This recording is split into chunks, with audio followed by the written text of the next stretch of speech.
In fact, tomorrow, I don't even like to say it because I'll be arrested. Well, let's not say it. We need to go. I'll say it. All right. We need to go in to the Capitol. Let's go!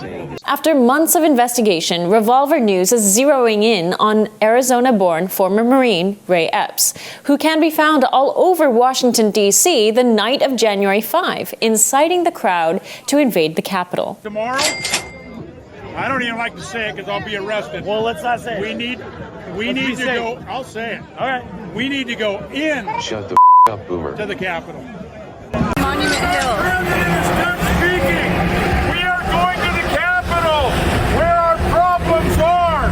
It's that direction. Please spread the word. Epps is met with disgust by Trump crowds time and again. Tomorrow, we need to go into the Capitol. Into the Capitol. And is even called out as a federal agent. Into the Capitol. Peacefully. Fed.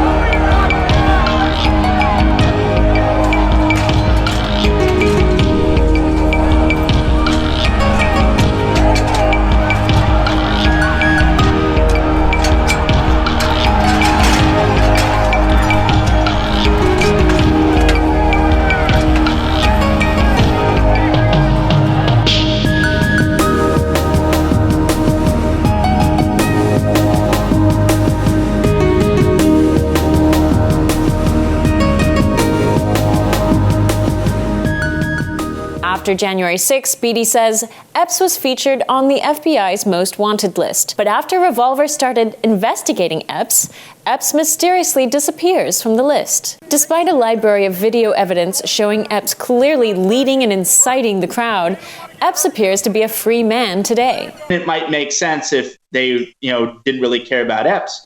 But when they're playing this up like the next 9/11 and they're going after all of these other much more trivial figures, the fact that they would leave the one guy on tape who the night before 1/6 is telling a disparate group, we need to go into the Capitol. They're saying, what are you talking about? This is Fed talk. You said, no, we need to go in, telling multiple groups, and then not just disappearing from the crowd. He's literally a Where's Waldo on 1/6. If these people are telling me they just, by sheer coincidence, took his name off with no explanation a day after Revolver's report, that to me just doesn't seem likely. It seems to me that there's a larger explanation that the American public deserves. Based on his investigation, Beatty is of the opinion Epps is not an informant, but is likely an undercover FBI agent. Revolver also highlights footage of John Sullivan, a suspected Antifa BLM undercover agent for the FBI,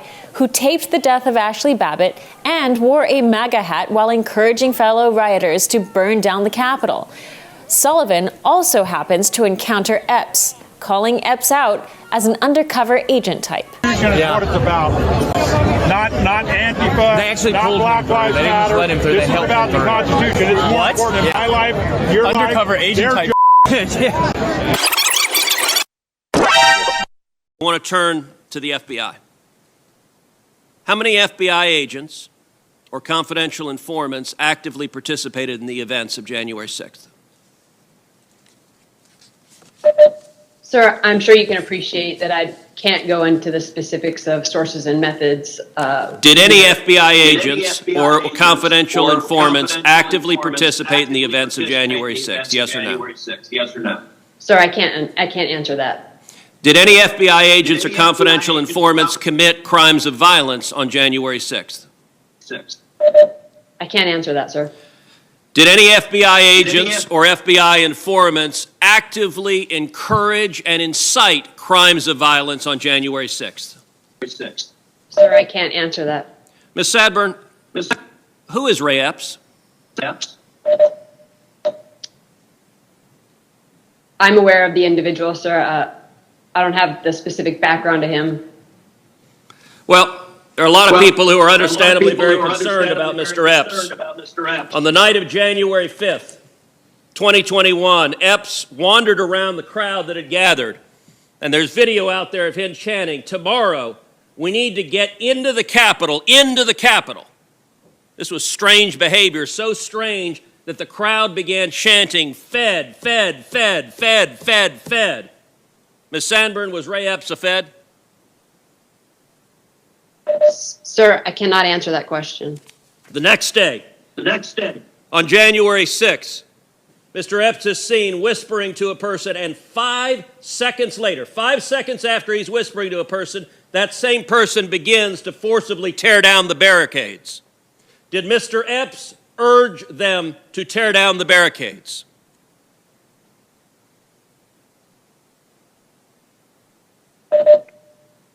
Sir, similar to the other answers, I cannot answer that.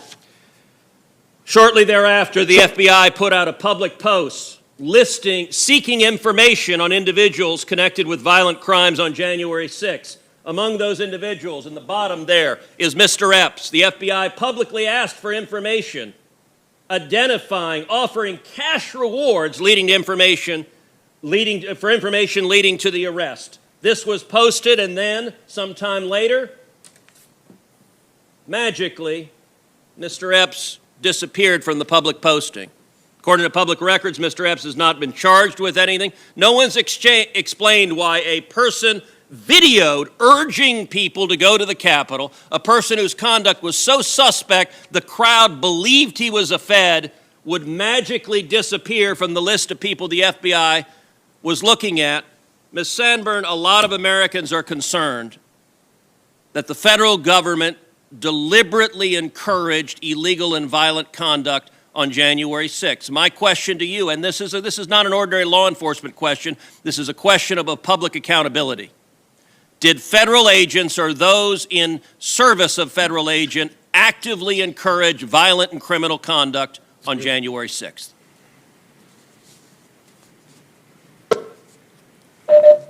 Not to my knowledge, sir. Thank you. The Capitol's insurrection. At another point, Senator Tom Cotton of Arkansas asked the Assistant Attorney General, Matt Olson, about Ray Epps. Epps is the man you've seen in multiple videos encouraging the crowd to storm the Capitol, but somehow has never been charged himself. Here's that exchange. Okay, so it gets back to what I meant earlier, like asking if you're prepared for this hearing. You're the Assistant Attorney General for National Security. You run the National Security Division. The department has said that these January 6 prosecutions are one of their highest priorities. This is a man who was on the most wanted page for 6 months. Do you really expect us to believe that you've never heard of the name Ray Epps or you don't know anything about him? I simply don't have any information at all, Senator, about that individual.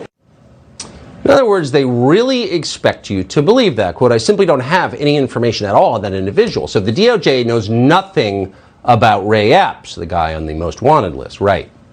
That's absurdly false. And as if to underscore how absurdly false it is, within a short time, Democrats on the January 6th committee released a statement claiming that actually they'd already interviewed Ray Epps, and anyone who still has questions about his behavior on January 5th or 6th is a dangerous conspiracy theorist. Quote, Mr. Epps informed us, the committee said in a statement today, that he was not working with, employed by, or acting at the direction of any law enforcement agency on January 5th or 6th or at any other time, and that he has never been an informant for the FBI or any other law enforcement agency, end quote.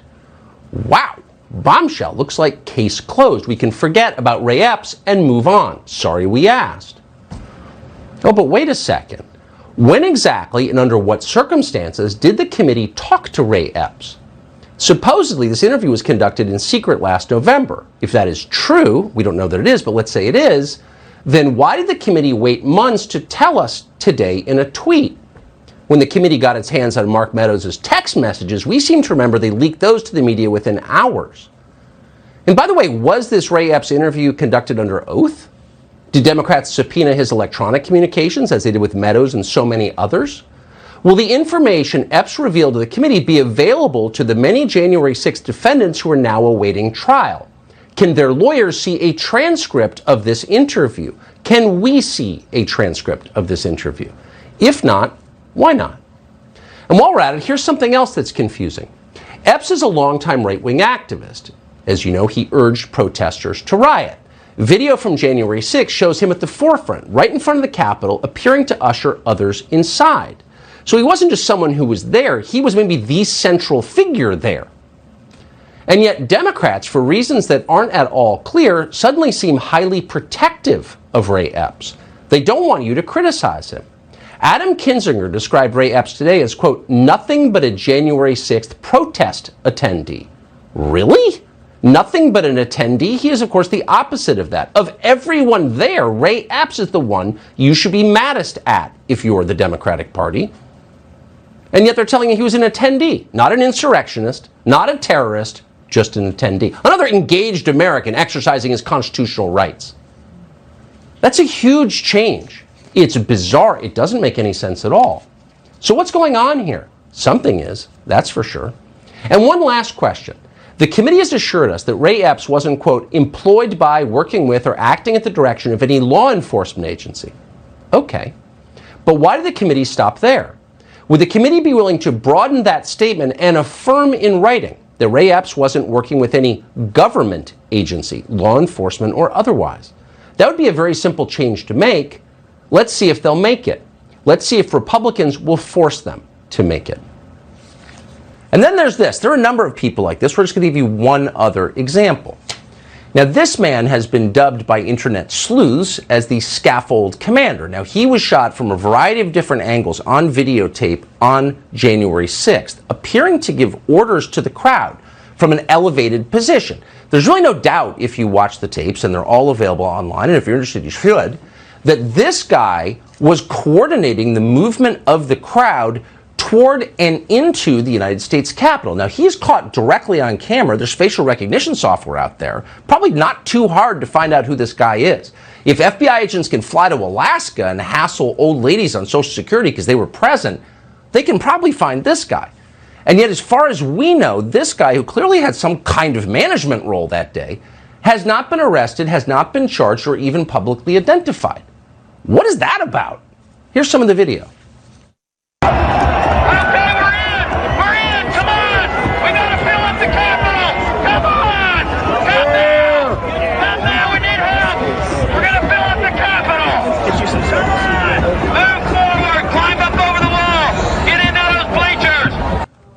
So there he is, scaffold commander, commanding the crowd to break the law, exhorting them forward to break the law.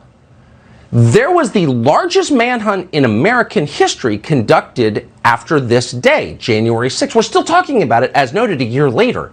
And yet this guy is not only unidentified, nobody in authority seems interested in the slightest in finding out who he is. Now, why is that? Now, we wouldn't know anything about this were it not for Revolver News, which we would say has done the best reporting on January 6th, but really, for being honest, done virtually the only reporting on elements of January 6th. Totally legitimate questions. Darren Beattie runs Revolver News. We're happy to have him join us tonight. Darren, thanks so much for coming on. So, I just want to check two facts really quick. So, Ray Epps and the man at the top of the tower commanding the crowd to break the law have not been arrested or charged so far as you know. Is that correct? That's correct, and it's actually even more remarkable than that. So Ray Epps is the only person in the mountains of video evidence caught dead to rights saying we need to go into the Capitol and following up on his mission the next day. Not only is he not charged, he's not searched, the January 6th committee has not issued him a subpoena, and the latest information on Epps from the FBI is claiming that they don't know he even exists. Scaffold commander, same situation. Unindicted, unsearched, seemingly no interest in him. And there are a cast of other characters who played a decisive role in the very beginning of January 6th, creating the conditions to turn the event from a rally into a riot, cutting fences, removing barriers, inciting the crowd. All of these casts of characters covered in the Revolver.news piece, mountains of video evidence, they're unindicted, and it makes no sense. Well, you know, it really doesn't make any sense. And I always, because I want to trust everybody, I think most Americans do, I always try to think, well, you know, what's the legitimate explanation for something like this? And I honestly can't think of one. And be as fair as you can. Can you? I really can't. One could say absolutely gross incompetence. The only problem is Ray Epps was served to the FBI on a silver platter. The FBI included him as one of the 20 most wanted people. They said, please help us identify him. The internet identified him like 2 days later, and the FBI has done nothing. And so it's really, I'm at a loss for an innocent explanation for these discrepancies. Can you imagine why someone like Liz Cheney, or I'll just be honest, like virtually every Republican leader in the Congress has just ignored this? Why would they not want to get to the bottom of such an obvious and important question? Well, because what the evidence suggests is arguably one of the biggest scandals in American history.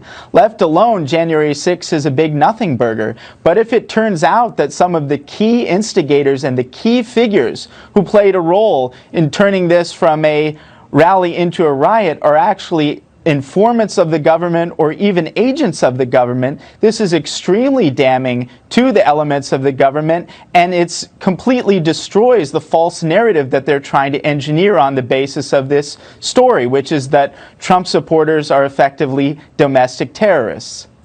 Look, I don't want to believe that that's true, but if it's not true, what's the other answer? And I don't think anyone watching should feel embarrassed to ask those questions or allow anyone to bark you into silence by calling you a conspiracy nut. Okay, so what's the answer then? Darren Beattie, I appreciate your reporting on this. It's been really unbelievable. Thank you, and brave. Thank you so much, Tucker. Unlike almost every other person near the Capitol on January 6th, including people who didn't even enter the building or commit any violence, Ray Epps has conveniently never been charged with a crime to this day. He hasn't even been arrested. So where has Ray Epps been? Thanks to brand new photos from the Daily Mail, it appears Ray Epps has been relaxing on his ranch, which is just outside of Phoenix, Arizona. The Daily Mail asked Epps whether he had any involvement with the FBI. He answered by yelling at reporters to get off of his property. Wow, it's full all the way to the Washington Monument Hill. Speaking. We are going to the Capitol, where our problems are. It's that direction.